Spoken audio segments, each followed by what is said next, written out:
And we know that all things work together for good. No, sir. Sickness doesn't work together for good. Poverty doesn't work together for good. I know what I'm going through. I'm going through certain things now, but they're all working together. You will die in those things if you don't stop that.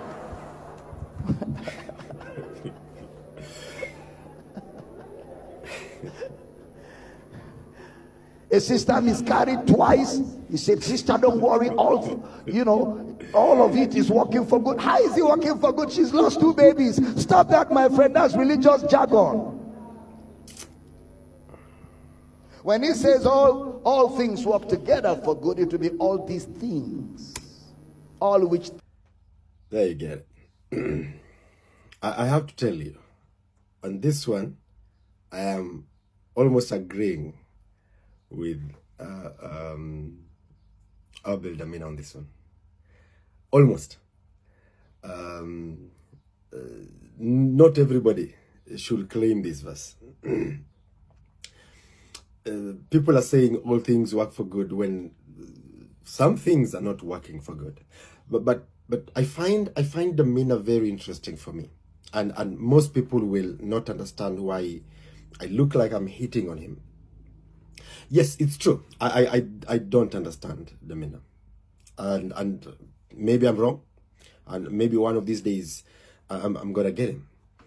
But I find him flunking simple hermeneutical rules, very simple ones, and I don't know whether he does it knowingly, or it's just that his hermeneutical principles and his framework is different, but he just messes up simple hermeneutical principles that, as a Bible scholar, I listen to him and think, why does he do this? And so when I'm interacting with Abel Damina, you need to understand it's not personal.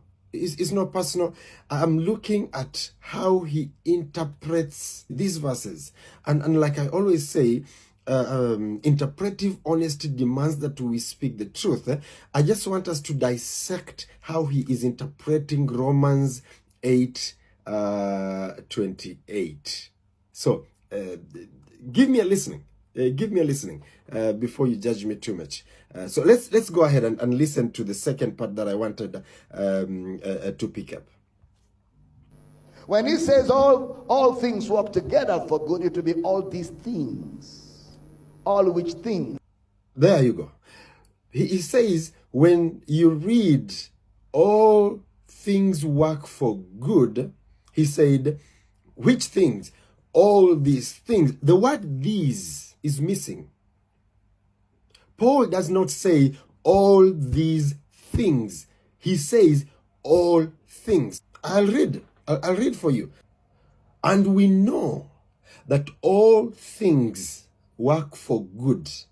You see, when you introduce the word these, all these things, you're pointing to something that Paul has not pointed us to. And you need to explain why you are introducing the word these. Because introducing the word these gives the verse passage a whole new meaning. So that's my first issue with how Abel interacts with this passage. Let's listen in. There's the second thing that I want you to pick up. When he says all things work together for good, it will be all these things. All which things, for those he foreknew, he predestinated. Those he predestinated, he called. Those he called, he justified. Those he justified, he glorified. And we know that all these things, which things? Foreknowledge, predestination, call, justification. Now there you go. And I want you to follow me on this one. Because he makes a claim that I find hard to follow. So he says, which things? All All which things? Those he foreknew, Yes. he predestinated. Yes. Those he predestinated, Yes. he called. Yes. Those he called, he justified. Yes. Those he justified, he glorified. Yes. And we know that all these things, which things? Foreknowledge, predestination, call. Because I want us to understand where he's coming from and how he's building his case. Now you see, the foreknowledge, predestination is in verse 29. Because it's verse 29 that says, for whom he knew, he also predestined to be conformed to the image of the Son, that he might be the firstborn among, and whoever he predestined, then he also called, and whoever he called, he also justified, and who he justified, he also glorified. That is verse 29 and 20 and 30. When Damina is speaking, he makes it look like verse 28 comes after, for whoever he knew, he predestined. Whoever he predestined, he foreknew. Whoever he foreknew, he justified and glorified. He makes a trip 29 and 30 comes, and then after that, then he says, and we know all these things. And then he says, which are all these things? Then he points us back to the foreknowledge, predestination, election, justification, and glorification. He points us back when the actual verse is looking forward. Let's listen in. And maybe I'm wrong, but you be the judge. All which things, for those he foreknew, Yes. he predestinated. Yes. Those he predestinated, he called. Yes. Those he called, he justified. Yes. Those he justified, he glorified. True. And we know that all these things, Which things? Foreknowledge, predestination, call, justification, glorification, work together for good to those who love God, who are the called according to his purpose. And that's it.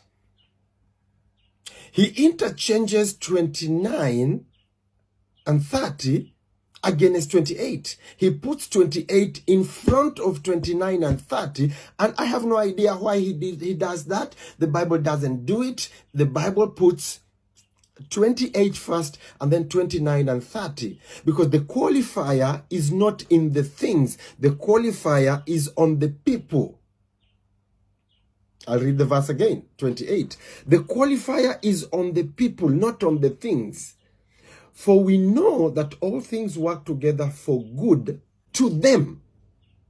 So the qualifier is things, some bad things can happen, but if you don't love God and if you're not called for his purpose, those things will not work for your good. Everything, all things work for good, but only to people that love God and have been called to his purpose. That's the qualifier. The qualifier is not in the things, but on the people that have those things are happening to. I have no idea where Damina is getting his interpretation of this verse, but I leave it to you. Be the judge, pick your side if you have to. Hey, I'm done for today. This is the Teaching Shepherd. Adios.